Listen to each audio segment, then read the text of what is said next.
صداقت کا بھی پیکر ہے، وہ صدیق اکبر کہ جو کہ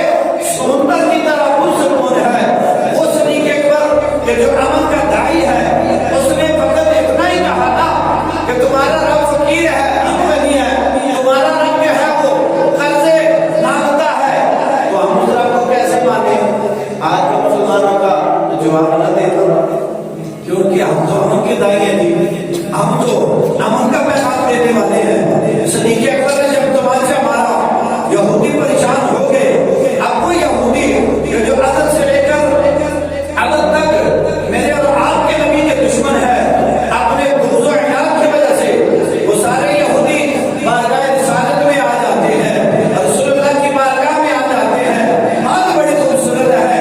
ہم کہتے ہیں کہ اسلام عمل کا داعی ہے، اسلام عمل کا دین ہے. صدیق اکبر نے اس پر عمل کر کے دکھایا. آپ کی ذات سے کسی کو کبھی کوئی نقصان نہ ہوا. میں نے عرض کیا کہ صدیق اکبر کی ذات سے کبھی کسی اپنا تو اپنا غیر کو بھی دکھ نہیں ملا تھا.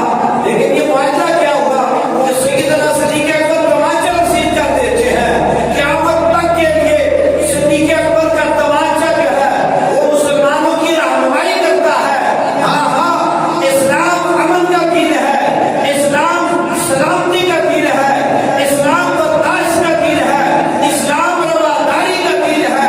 لیکن جب بات تیری ذات کی آئے، امن کو بھی یاد رکھ، سلامتی کو بھی یاد رکھ، رواداری کو بھی یاد رکھ.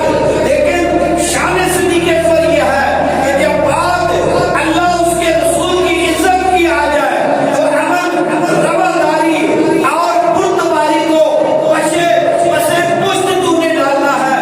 اس وقت تو نے جلال بھی دکھانا ہے، اس وقت تو نے غیرت بھی دکھانی ہے کہ اب بات تیری ذات کے لیے ہے، اب بات اللہ اور اس کے رسول کی عزت کی آ رہی ہے. سیدنا صدیق اکبر نے وہ تمانچہ رسید کیا. قیامت تک مسلمانوں کو پیغام دیا کہ ہاں غیرت سے جینا ہے، غیرت سے زندہ رہنا ہے. تم لوگوں نے سیدنا صدیق اکبر تمانچہ رسید کر کے چلے گئے. سارے یہودی جو نبی کے دشمن ہیں بارگاہ رسالت میں آ جاتے ہیں. میں قربان جاؤں اپنے کریم آقا کی عظمت پر کہ یہودی ہے دشمن، لیکن اسے یہ پتا ہے کہ بظاہر میرے ساتھ اگر ناانصافی ہوئی ہے تو در مصطفیٰ پہ جاؤں گا تو مجھے اللہ انصاف عطا فرما دے گا. وہ یہودی رسول اللہ کی بارگاہ میں آئے، جھوٹے ملعون آئے.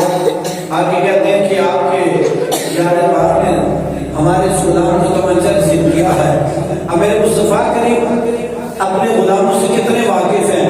جب سرکار کو سنت فرمانے لگے اچھا ابو بکر نے تمانچہ رسید کر دیا. میرے کریم آقا کو اپنی تربیت کا پتہ تھا نا کہ میرا غلام ایسے نہیں کرتا، میرا محبوب صحابی صدیق ایسا ہو نہیں سکتا، میرے صدیق کا ایسا مزاج ہو نہیں سکتا. مختصر یہ کہ وہ الزام لے کر آگے میرے کریم نبی نے سیدنا صدیق اکبر کو دیا. ابو بکر تمہارے خلاف یہ یہودی کہہ رہے ہیں کہ اس غلام کو تمانچہ رسید کیا. ابو بکر جو نبی کریم علیہ السلام کے اتنے بڑے عاشق صادق تھے، وہ صدیق اکبر جو نبی کے نام سے اتنے محبت رکھتا ہے، وہ صدیق اکبر نبی کے بارگاہ میں بیٹھے سرکار فرماتے ہیں یہودی کو تم نے مارا؟ کہتے ہیں یا رسول اللہ میں نے مارا ہے، اس نے ہمارے رب کو فقیر کہا تھا. حضرت ابو بکر کی غیرت کا امتحان تھا. میں آپ کو بتانا چاہتا ہوں کہ اسلام غیرت کا دین ہے. حضرت ابو بکر فرماتے ہیں یا رسول اللہ میں نے مانا اسے تمانچہ. اس نے کہا تھا کہ تمہارا رب فقیر ہے، یہ کہہ رہا تھا کہ تمہارا رب تو قرآن میں کہتا ہے مَنْ الَّذِي يُقْرِضُ اللَّهَ قَرْضًا حَسَنًا، مجھے قرض حسنہ دو. مجھ سے گوارا نہ ہوا کہ میرے رب کو فقیر اور خود کو غنی کہہ رہا تھا. میرے نبی فرماتے ہیں گواہ کون ہے؟ حضرت ابو بکر فرماتے ہیں جتنے یہودی پاس کھڑے تھے ان کے سامنے اس لیے اللہ کے حضور گستاخی اور بے ادبی کی ہے. جب یہ بات سیدنا صدیق اکبر نے کی تو وہ جھوٹے یہودی جن کے بارے میں قرآن نے باتیں کہا کہ یہود و حنود تمہارے یار نہیں ہو سکتے، تمہارے دوست نہیں ہو سکتے، وہ سارے اکٹھے ہو جاتے ہیں.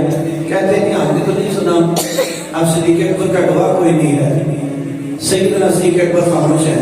میں نے عرض کیا کہ غیرت و حمیت کا بہار سیدنا صدیق اکبر اللہ کی ذات کی بے ادبی ہوتی ہے. صدیق اکبر دوبارہ نہیں کرتا، بظاہر گواہ موجود نہیں